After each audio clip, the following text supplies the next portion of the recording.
ఉండాలి, TTD officer ఎవరు ఉండాలి, ఇవన్నీ కూడా ఒక 5-6 సుప్రీంకోర్టే ఆదేశించింది, ఎవరెవరు ఉండాలో నిర్దేశించింది. వాళ్ళు దర్యాప్తు చేస్తుంటే చంద్రబాబు గారు ఉన్నారు దీని వెనక. సిగ్గుపడొద్దండి ఇటువంటి మాటలు మాట్లాడటానికి. ఆలోచన లేకుండా మాట్లాడతారా? అవగాహన రాహిత్యంతో మాట్లాడతారా?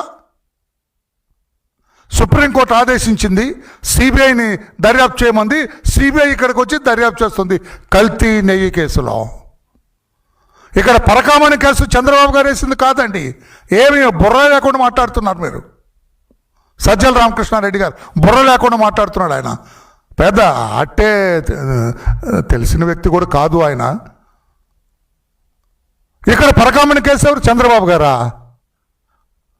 ఆదేశించింది? కాదు కాదు కాదు, హైకోర్టు ఆదేశించింది. హైకోర్టు ఆదేశించి పరకామణి కేసుని క్షుణ్ణంగా దర్యాప్తు చేయండి అని సాక్షాత్తు CID chief, additional director general of police